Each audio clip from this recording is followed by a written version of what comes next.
ഇനി നമ്മൾ വർക്കലയിലേക്കാണ്. വർക്കലയിൽ രാഷ്ട്രീയമായി ഏറെ ചർച്ച ചെയ്യപ്പെട്ടത് കഴിഞ്ഞ ദിവസങ്ങളിൽ ബി.ജെ.പിയും ബി.ഡി.ജെ.എസും തമ്മിലുള്ള ഒരു തർക്കത്തെ സംബന്ധിച്ചായിരുന്നു. അവിടെ ബി.ഡി.ജെ.എസിന് സീറ്റ് നൽകുകയും അങ്ങനെ ബി.ഡി.ജെ.എസിന് സ്ഥാനാർത്ഥി കളത്തിലെത്തുകയും ചെയ്തതോടുകൂടി വലിയ തർക്കമായിരുന്നുവെങ്കിൽ ഇപ്പോൾ ആ മണ്ഡലം CPIM-നെ സംബന്ധിച്ചിടത്തോളം വലിയ തലവേദന ഉണ്ടാക്കുന്ന ഒരു രാഷ്ട്രീയ സാഹചര്യം സൃഷ്ടിക്കുന്നു. കാരണം അവിടുത്തെ ഏരിയ കമ്മിറ്റി അംഗമായിട്ടുള്ള സ്മിത സുന്ദരേശനെ അടർത്തിയെടുക്കാൻ ബി.ജെ.പിക്ക് സാധിച്ചു എന്നുള്ളതാണ്. മാത്രവുമല്ല, ഇതാ വർക്കലയിൽ സ്ഥാനാർത്ഥിയായി അവർ കളത്തിലേക്ക് ഇറങ്ങുകയും ചെയ്യുകയാണ്, സജീവമാവുകയാണ് വർക്കലയിൽ എന്നതുകൂടിയാണ്. അരുൺ, ഇവിടെ ഇതാ നമുക്ക് പലപ്പോഴും അറിയാമല്ലോ, അതായത് കോൺഗ്രസിൽ നിന്നുള്ളവരെ ആയിരുന്നു പ്രധാനമായും ബി.ജെ.പിക്ക് അടർത്തിയെടുക്കാൻ സാധിച്ചിട്ടുള്ളത്. എപ്പോഴും ബി.ജെ.പിയിലേക്ക് മറ്റു പാർട്ടിയിൽ നിന്ന് നേതാക്കൾ പോകുമ്പോഴെല്ലാം അത് പർച്ചേസ് ചെയ്യപ്പെടുന്നു എന്നുള്ളതാണ്. എങ്കിൽ ഈ തെരഞ്ഞെടുപ്പ് കാലഘട്ടത്തിൽ നിരവധിയായ ആളുകൾ ഇടതുപക്ഷത്ത് നിന്ന് ബി.ജെ.പിയിലേക്ക് ചേക്കേറിയിട്ടുണ്ട്. എന്തുകൊണ്ടോ ഈ വിലക്കെടുത്തു എന്ന ആ ഒരു പരാമർശമൊക്കെ ഇപ്പോൾ മാറ്റി നിർത്തുകയാണ് എന്ന് തോന്നുന്നു. അത് കേൾക്കാനില്ല എന്ത് തന്നെയാണെങ്കിലും. പക്ഷേ ഈ സ്മിത ബി.ജെ.പിയിലേക്ക് പോയി എന്നതിപ്പോൾ CPIM-നെ സംബന്ധിച്ചിടത്തോളം വലിയ തലവേദനയല്ലേ സൃഷ്ടിക്കുന്നത്. മറുഭാഗത്ത് ബി.ജെ.പിക്ക് ബി.ഡി.ജെ.എസുമായുള്ള ഒരു തർക്ക വിഷയത്തിൽ പരിഹാരം കണ്ടെത്താനും പറ്റിയല്ലോ.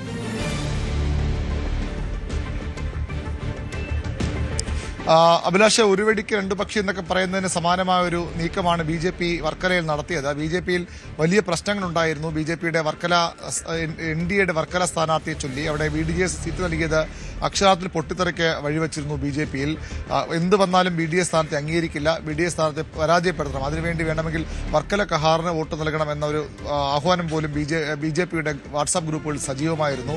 BJP വിമത സ്ഥാനാർത്ഥി മത്സരിപ്പിക്കാൻ ആലോചിച്ച മണ്ഡലം കൂടിയാണ് വർക്കല. അവിടെയാണ് ഇന്നലെ ഒരു സർജിക്കൽ സ്ട്രൈക്ക് എന്നതിന് പറയാൻ തരത്തിലുള്ള നീക്കം BJP ഉണ്ടായത്. CPM-ന്റെ ഏരിയ കമ്മിറ്റി അംഗം, CPM-ന്റെ ബ്ലോക്ക് പഞ്ചായത്ത് അംഗം സ്മിതയെയാണ് BJP തങ്ങളുടെ പാളയത്തിലേക്ക് ഇന്നലെ വൈകുന്നേരത്തോടുകൂടി എത്തിച്ചത്.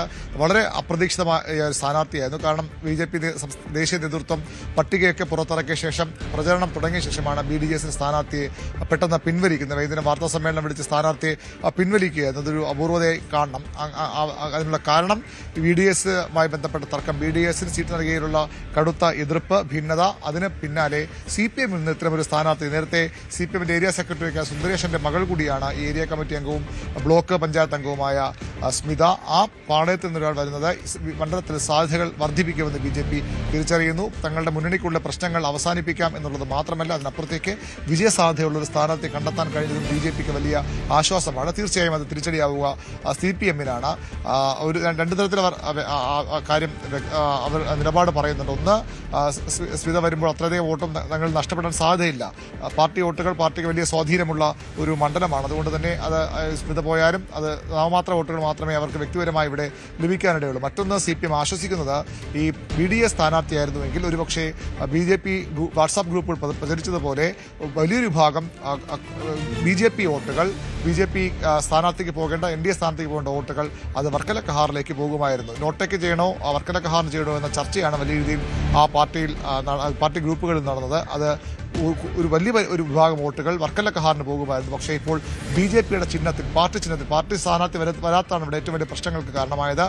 പാർട്ടി ചിഹ്നത്തിൽ ഇവിടെ ചുവരെഴുതിയിരുന്നു. അതിനുശേഷം BDS സീറ്റ് വിട്ടുകൊടുത്താണ് അവർക്ക് വലിയ തർക്കത്തിനിടയാക്കിയത്. ഏതായാലും അങ്ങനെ ഒരു സ്ഥാനാർത്ഥി വരുമ്പോൾ ആ വോട്ടുകൾ BJP-യിലേക്ക് തന്നെ പോവുകയും അത് ജോയിയുടെ വിജയത്തിന് കുറച്ചുകൂടി സഹായമാവുകയും ചെയ്യുമെന്നൊരു വിലയിരുത്തൽ കൂടി CPM കേന്ദ്രങ്ങൾക്കുണ്ട്. ഏതായാലും CPM-ന്റെ പ്രധാനപ്പെട്ട ഒരു നേതാവിനെ തന്നെ അടർത്തിയെടുത്തുകൊണ്ടാണ് BJP വർക്കലയിൽ തങ്ങളുടെ പ്രശ്നം പരിഹരിച്ചതെന്ന് കൂടിയാണ് ശ്രദ്ധിക്കേണ്ടത്. മണ്ഡലത്തിന്റെ ചരിത്രം പരിശോധിച്ചാൽ വർക്കല ഇടതുപക്ഷത്തിന് പലപ്പോഴും ഒരു മേൽക്കൈ നൽകുന്ന മണ്ഡലമാണ്. 57-ൽ കമ്മ്യൂണിസ്റ്റ് പാർട്ടിയുടെ MLA ആയിരുന്നു. 60-ൽ അത് കോൺഗ്രസ് MLA മാറുന്നു. പിന്നീട് 67-ലും 70-ലും 77-ലും ഒക്കെ അബ്ദുൾ മജീദ് കമ്മ്യൂണിസ്റ്റ് പാർട്ടിയുടെ MLA തന്നെ വീണ്ടും വരുന്നു. പിന്നീട് വർക്കല രാധാകൃഷ്ണൻ എന്ന വർക്കലക്കാരുടെ സ്വന്തം അണ്ണന്റെ തേരോട്ടത്തിന്റെ വർഷങ്ങളായിരുന്നു പിന്നീട് വന്നത്. 80-ലും 82-ലും 87-ലും 91-ലും അദ്ദേഹം ഈ മണ്ഡലത്തിൽ നിന്ന് വിജയിക്കുന്നു. പിന്നീട് MM ഹസൻ, മുതിർന്ന കോൺഗ്രസ് നേതാവ്, അന്ന് അദ്ദേഹം ഈ മണ്ഡലം പിടിച്ചെടുക്കുകയായിരുന്നു. അക്ഷരാർത്ഥത്തിൽ MM ഹസൻ ഈ മണ്ഡലം പിടിച്ചെടുക്കുന്നു. അതിനുശേഷം തുടർച്ചയായ 3 തവണ 2001-ലും 2006-ലും 2011-ലും വർക്കല കഹാറാണ്, കോൺഗ്രസ് നേതാവ് വർക്കല കഹാറാണ് ഈ മണ്ഡലത്തെ പ്രതിനിധാനം ചെയ്തത്. ഇപ്പോഴും കോൺഗ്രസിന്റെ UDF-ന്റെ സ്ഥാനാർത്ഥി കഹാറാണ്. അതുതന്നെയാണ് അവരുടെ പ്രതീക്ഷയും. 16-ൽ കഹാറിൽ നിന്ന് V ജോയി നിലവിലെ MLA മണ്ഡലം പിടിച്ചെടുക്കുന്നു. 2 ടൈം അദ്ദേഹം വലിയ ഭൂരിപക്ഷത്തിൽ ജയിക്കുന്നു. ഇത്തവണയും ജോയ് തന്നെയാണ് CPM-ന് വേണ്ടി ഇടതുമുന്നണിക്ക് വേണ്ടി മത്സരിക്കുന്നത്.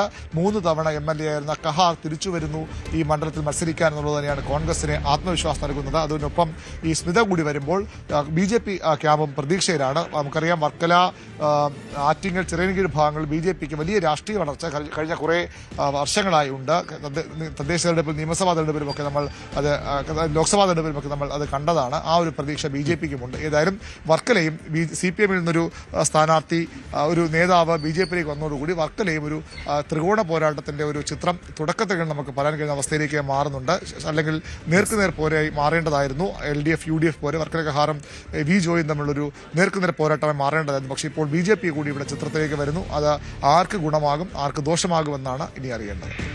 തീർച്ചയായും. അതായത് വർക്കലയിലെ CPM-ന്റെ ഏറ്റവും കരുത്തായ നേതാവായിരുന്നു സുന്ദരേശൻ. ആ സുന്ദരേശന്റെ മകളാണ് സ്മിത എന്നത് മാത്രവുമല്ല, അവിടെ അരുൺ സൂചിപ്പിച്ചതുപോലെ ബ്ലോക്ക് പഞ്ചായത്ത് അംഗം കൂടിയാണ് എന്നതുകൊണ്ട് തന്നെയാണ് ആ പദവി രാജിവെച്ചാണ് അവർ ഇപ്പോൾ BJPയിലേക്ക് ചേക്കേറിയിട്ടുള്ളത്. നേരത്തെ തന്നെ BS അനൂപും അരുൺ രാജും ഉൾപ്പെടെയൊക്കെ പാർട്ടി വിട്ടത് കോൺഗ്രസിനെ ദുർബലപ്പെടുത്തുന്ന സാഹചര്യമാണ്. എങ്കിൽ കൃത്യമായ പാർട്ടി പശ്ചാത്തലമുള്ള, പാർട്ടി കുടുംബങ്ങളിൽ വളർന്ന നേതാക്കൾ അവർ BJPയിലേക്ക് പോകുന്നു എന്നതാണ് പാർട്ടിയെ ആശങ്കപ്പെടുത്തുന്നത്.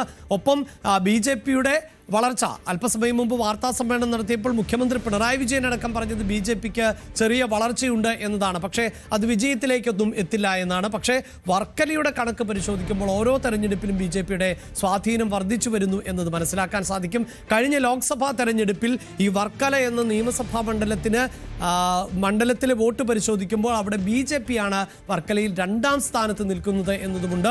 വർക്കല നഗരസഭാ തെരഞ്ഞെടുപ്പിന്റെ കണക്കുകൾ പരിശോധിച്ചാലും 2ാം സ്ഥാനത്ത് BJPയാണ്. അതുകൊണ്ട് തന്നെയാണ് അരുൺ സൂചിപ്പിക്കുന്ന പോലെ ഒരു പക്ഷേ വർക്കലയിൽ ഇടത് വലത് മുന്നണികൾ തമ്മിലായിരുന്നു പോരാട്ടമെങ്കിൽ അവിടേക്ക് BJP അല്ലെങ്കിൽ NDA കൂടുതൽ കളം തെളിക്കുകയാണ്. അവിടെയും ഒരു ത്രികോണ മത്സരത്തിന്റെ പോരിലേക്ക് സാഹചര്യം എത്തുന്നു എന്നതാണ് ഇപ്പോൾ വർക്കലയിൽ നിന്നുള്ള വിവരം. കൂടുതൽ വാർത്തകൾക്ക് News 18 Keralam YouTube channel subscribe ചെയ്യുക.